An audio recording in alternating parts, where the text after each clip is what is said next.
नमस्कार। मैं हूँ काजल। शिव शक्ति चैनल में एक बार फिर से आपका मैं स्वागत करती हूँ। आज हम देखेंगे मूलांक 7 वालों की रीडिंग करेंगे कि आने वाले 3 महीने उनके कैसे रहने वाले हैं। वो क्या उम्मीद लगा सकते हैं अपने आने वाले 3 महीनों से मूलांक 7 वाले। ये एक टाइमलेस रीडिंग है, तो आप जब भी देखो आपसे रेजोनेट हो सकता है, और अगर आपसे रेजोनेट होता है तो बहुत अच्छा। आप प्लीज़ लाइक शेयर और सब्सक्राइब ज़रूर करें। अगर आपसे रेजोनेट नहीं होता है तो आप पर्सनल रीडिंग भी बुक करवा सकते हो। पर्सनल रीडिंग बुक करवाने के लिए आपको हमें मेल करना होगा। ईमेल आईडी डिस्क्रिप्शन बॉक्स में डाला हुआ है, तो आप वहाँ से ले सकते हैं। तो चलिए स्टार्ट करते हैं मूलांक 7 वालों की रीडिंग की आने वाले 3 महीने उनके लिए कैसे रहेंगे। मैं कार्ड शफल करके रखी हूँ, तो चलिए स्टार्ट करते हैं।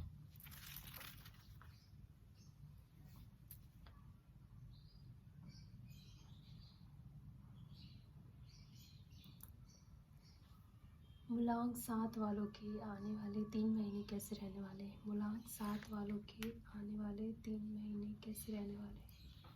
मूलांक 7 वालों के आने वाले 3 महीने कैसे रहने वाले हैं। मूलांक 7 वालों के आने वाले 3 महीने कैसे रहने वाले हैं।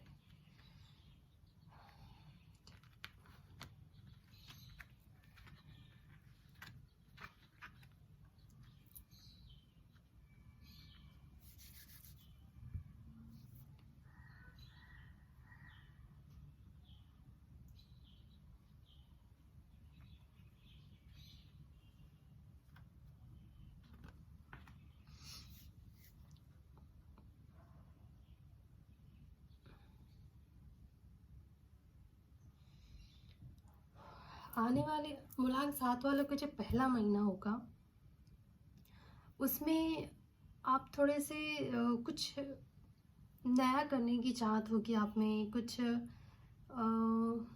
एक हिम्मत सी रहेगी आप में, एक करेज रहेगा। आप किसी एक चीज़ पे फोकस रखोगे कि मुझे ये करना है, बहुत ही मेहनत करोगे। वो कुछ भी हो सकता है, किसी भी चीज़ को लेकर हो सकता है, काम को लेकर, या आप अपने किसी ऐसे रिश्ते को संभालने में बहुत मेहनत कर सकते हो। एक नए तरीके से कोशिश करने वाले हो कि शायद इस तरीके से नहीं हो रहा है तो इस तरीके से करके देखते हैं, एक नया तरीका आजमाते हैं, शायद काम कर जाए। तो आप एक जो आने वाला पहला महीना है उसमें आप बहुत ही मेहनत से, एक अलग तरीके से अपनी सोच को बदल कर एक आप लोग का एज चाहे जो भी हो, पर एक बच्चों की तरह सोच रखोगे, उनकी तरह एक टीनेज की तरह सोच रख के आप उनकी तरह करने की कोशिश करोगे कि एक नया तरीका आजमाते हैं कि शायद इस तरीके से कुछ काम बन जाए, कुछ अच्छा हो जाए, या इसमें हमको फ़ायदा मिले, या कुछ इसका रिज़ल्ट अच्छा निकले। इस तरीके से आप मेहनत करने वाले हो। या लेकिन उसमें भी आप थोड़े से इमेच्योर दिख रहे हो मुझे। आपकी एज चाहे जो भी हो, पर आप ना एक जैसे ही आप तरीका सही कर रहे हो, मतलब एक नई शुरुआत करना चाह रहे हो। आपके अंदर हिम्मत, साहस बहुत है, आपके अंदर कुछ कर गुजरने की चाहत है, एक जज्बा है आपके अंदर, लेकिन थोड़े से इमेच्योर लग रहे हो मुझे ऐसा लगता है कि आप जो भी करोगे ये आने वाले पहले महीने में, उसमें ग्रोथ तो है, लेकिन मेरे तरफ से आपको एक एडवाइस है कि आप किसी बड़े से भी ज़रूर पूछ लें। बड़ा कोई सिर्फ एज में ही नहीं होता है, जैसे कि जिनके पास एक्सपीरियंस हो या जिनको पता हो उससे रिलेटेड, जो भी आप करना चाह रहे हो उनसे रिलेटेड उनको नॉलेज हो, वो उस बारे में अच्छे से जानते हो, आप उनसे एक बार ज़रा सलाह मशवरा ज़रूर कर लें, तो आपका काम बहुत अच्छा से बन जाएगा। सेकेंड मंथ में मैं देख रही हूँ कि फर्स्ट मंथ में आप जो भी कर रहे हो उसके बाद शायद आपको हताश हो जाएगा, जैसे आप एक निराशाजनक हो जाए, जैसे आप में एक निराशा आ जाएगी कि अरे क्या किया मैंने, नुकसान कर लिया।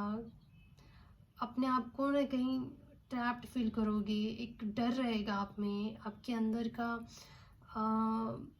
आपका जो विश्वास था कि वो हिल जाएगा। आप थोड़े से मेंटली स्ट्रेस हो जाओगे कि क्या होगा। ऐसा नहीं है, जैसे कि आपने फर्स्ट मंथ में आपने बहुत मेहनत की, एक नई शुरुआत की, एक अच्छे तरीके से की आपने, लेकिन आप थोड़े से इमेच्योर थे और फिर नेक्स्ट मंथ में आप ये देखोगे कि आप थोड़े अपने आप को बंधा हुआ महसूस करोगे। आपको लगेगा कि जो भी आपने किया शायद वो सही नहीं था और वो उसका फल भी अच्छा नहीं होगा।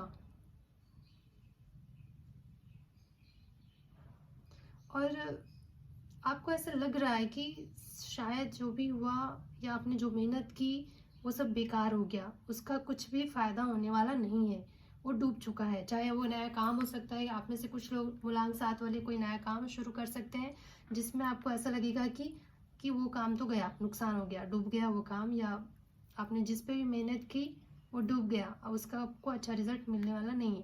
पर ऐसा नहीं है, मुझे ऐसा देख कर लग रहा है कि ये टेम्पररी है, बस कुछ समय के लिए है। जो समय अच्छा नहीं है इस वजह से उसका फल आपको अभी नहीं मिल रहा है, लेकिन बाद में आपको उसका फल आपको मिल जाएगा। जैसे ही समय बदलेगा आपके अच्छे समय आएंगे, वैसे ही आप अपना मेहनत करते जाइए। देखिए, हम मेहनत करते रहते हैं, लेकिन अगर आपको अच्छे रिजल्ट नहीं आता तो हम गैप दे देते हैं, मेहनत करना बंद कर देते हैं। तो उससे क्या होता है कि आपको, तो मैं मानती हूँ कि जब का आपको अच्छा फल मिलने वाला नहीं है क्योंकि आपका समय अच्छा नहीं है, लेकिन अगर आपने गैप दे दिया ना, तो जो फल आपको अच्छा समय आने पर जो पूरा फल आपको मिलने वाला था वो पूरा आपको नहीं मिलता है। तो आपको अपनी मेहनत को बनाए रखना है, उसको छोड़ना नहीं है बीच में, हताश नहीं होना है। कुछ चीज़ों का रिजल्ट हमें जब का तब नहीं मिलता, थोड़े समय के बाद मिलता है, कुछ लोगों को सालों बाद मिलता है, लेकिन आपको मेहनत करते रहना है। जैसे अगर हम फेल नहीं होंगे किसी भी चीज़ में, तो पास होने का या सक्सेस पाने का ना वो क्या कहते हैं, वो जो चाहत होगी कि पाकर आप ये नहीं समझ, जैसे कि अगर दुख ना हो तो सुख का हम सुख के बारे में नहीं जान पाएंगे कि खुशी किसे कहते हैं। वैसे ही अगर प्रॉब्लम्स ना हो तो जब उसको सॉल्व करके उससे लड़के बाहर निकल के जब आपको सक्सेस मिलेगी ना, तो आप शान से कहोगे कि मैंने इतनी मेहनत से ये चीज़ें पाई है, मैंने इतना स्ट्रगल किया है, मैंने बहुत दिन रात एक करके, खून पसीना एक करके आज ये इस मुकाम पे आया हूँ या आई हूँ। तो ऐसा मुझे दिखाई दे रहा है।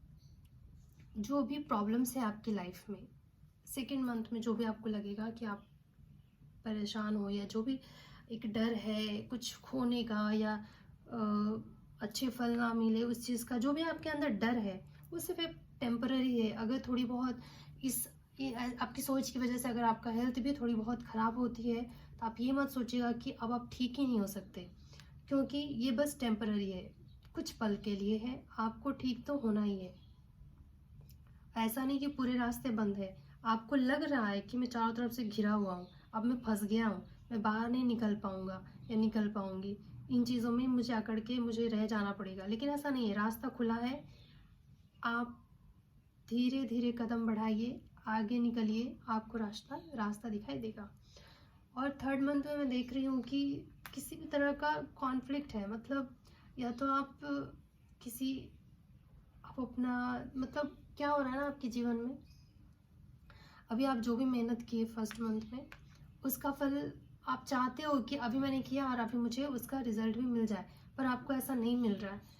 क्योंकि मैं एक बात आपको बता दूं, मूलांक 7 जो होते हैं ना, उनके जीवन में कुछ ना कुछ, मतलब उनको मेहनत ज़्यादा करनी पड़ती है बाकी के मुकाबले, बाकी मूलांकों के मुकाबले उनको मेहनत ज़्यादा करनी पड़ती है। 8 नंबर हो गया, 7 नंबर हो गया, उनको बहुत मेहनत करनी पड़ती है। लेकिन ये लोग जो मेहनत करते हैं ना, तो सीधा जब वो बहुत मेहनत के बाद जब वो ऊपर ऊंचाई पर पहुंचते हैं, फिर वो नीचे नहीं गिरते। और जो अचानक से मेहनत किया, फट से ऊपर चला गया, फट से नीचे भी गिर जाता है। तो आपका क्या है, आपको मेहनत करते रहना है। उन चीज़ों से फल नहीं मिल रहा, उसका रिजल्ट नहीं आ रहा, मैं इतना मेहनत कर रहा हूँ कुछ नहीं हो रहा, ये सोच सोच के आप अंदर ही अंदर खुद से चिड़चिड़ रहोगे, खुद पे गुस्सा होगे, फिर अपना गुस्सा फैमिली वालों पे निकालोगे, अपनों पे निकालोगे, अपने रिलेशन ख़राब कर लोगे अपने घर वालों से या अपनी फैमिली लव लाइफ में या मैरिड लाइफ में, अपने बच्चों के साथ, सबके साथ आपके रिश्ते ख़राब होने लग जाएंगे। अगर आप ये नहीं समझ पाएंगे कि सबको एक जैसा नहीं होता, कुछ लोग आज मेहनत करते हैं, आज ही फल मिलता है। कुछ लोग आज करते हैं, परसों मिलता है। कुछ लोग आज करते हैं, 1 महीने बाद मिलता है। कुछ लोगों का 1 साल बाद मिलता है। कुछ लोगों को 5 साल बाद मिलता है, लेकिन मिलता ज़रूर है। ये तो तय बात है कि हमारी मेहनत का फल हमको मिलना ही मिलना है, लेकिन समय लग जाता है। सबका एक जैसा नहीं होता है। तो जैसे मेरा भी बहुत मुश्किल से मुझे फल मिलता है, पर हमारा काम है कि हमारे हाथ में बस इतना है, मेहनत करते जाना। फल रिजल्ट हमारे हाथ में नहीं होता, तो हम उसके लिए क्यों रोए जो हमारे हाथ में ही नहीं है। हम वो तो कर ही सकते हैं ना जो हमारे हाथ में है। तो आप अपना मेहनत करते जाइए। आपको मैं बस इतना एडवाइस देना चाहूँगी कि आप बहुत ज़्यादा उम्मीद लगा के उस चीज़ पे गुस्सा होके उस गुस्से को अपने घर वालों पे निकाल के, दोस्तों पे निकाल के, बच्चों पे निकाल के, अपने पार्टनर पे निकाल के अपने रिश्ते ना ख़राब करें। क्योंकि काम का तो सोचिए कि आज नहीं तो कल तो आपने मेहनत की है, तो उसका फल मिलेगा ही मिलेगा। लेकिन एक बार आपके रिश्ते ख़राब हो गए ना, तो फिर वो नहीं सुधरते, बहुत मुश्किल हो जाता है। तो इसलिए मैं आपसे बस इतना कहना चाहूँगी कि थोड़ा शांत रहिए। समय बस थोड़ा भी अच्छा नहीं है। समय जैसे ही बदलेगा, आपके अच्छे समय भी मतलब आपको फल मिलेगा। ग्रोथ है आपके काम में, इतना तो मुझे दिखाई दे रहा है कि आपने जो भी काम किया है ना, उसका ग्रोथ बहुत अच्छा है। सब में देखिए ग्रीन ग्रीन लीफ निकले हुए हैं, मतलब ग्रोथ तो अब है आपके काम में। जो भी आपने किया है आपको फल मिलने वाला है, लेकिन थोड़ा लेट हो सकता है। तो चलिए साईं बाबा से भी पूछ लेते हैं कि मूलांक 7 वालों को वो क्या एडवाइस देना चाहते हैं। Thank you Sai Baba.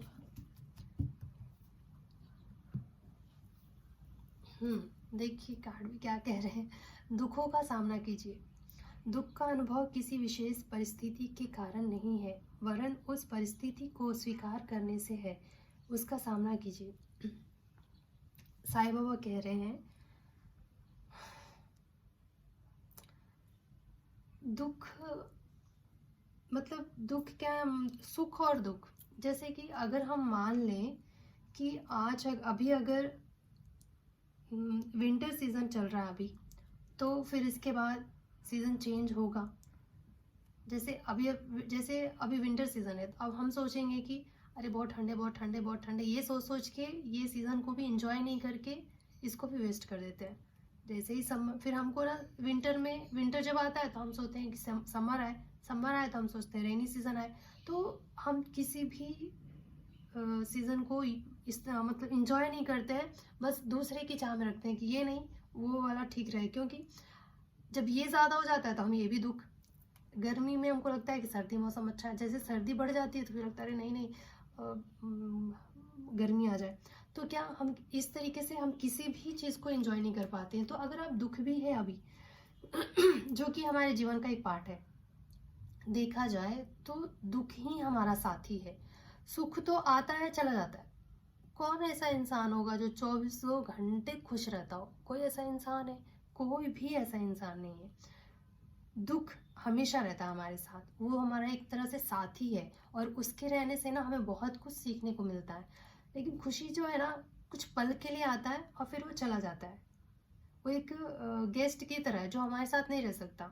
खुशी जो है, आना है उसको जाना है। लेकिन जो भी हमारे जीवन में दुख होता है, उसे दुखों का सामना करने के लिए आपको कहा जा रहा है कि आपके जीवन में जो भी प्रॉब्लम्स आ रहे हैं, स्ट्रगल्स आ रहे हैं, जो भी रिश्तों में, काम को लेकर आप जो भी प्रॉब्लम्स है, उसका सामना कीजिए। उनसे भागने की कोशिश मत कीजिए। उसको वो जो आपके साथ हो रहा है ना, उसे फील करिए कि क्यों हो रहा है, क्या हो रहा है, और आप उससे क्या सीख सकते हैं। उस सिचुएशन में भी कुछ ना कुछ सीखने को हमें मिल ही जाता है। तो आप उन चीज़ों से अपने कुछ लेसन लर्न करिए, कुछ सीखें आप कि क्यों आया ये परिस्थिति आपके जीवन में, आप कहाँ गलत थे, या क्या क्या सही है, क्या गलत है, या कौन कैसा है आपके साथ। आप दुख में ही लोगों को परख भी सकते हो कि कौन कितना अपना है और कितना पराया। तो दुख कभी भी बेमतलब नहीं आता, और आया है तो किसी न किसी कारण से आता है।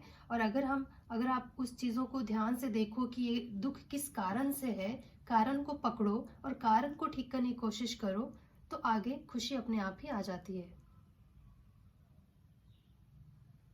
तो आपके लिए बस यही एडवाइस दे रहे हैं साईं बाबा कि जो भी प्रॉब्लम्स आपकी लाइफ में आया है उसे फेस करिए, उसे भागने की कोशिश मत करिए। जितना आप भागोगे उतना बढ़ता जाएगा।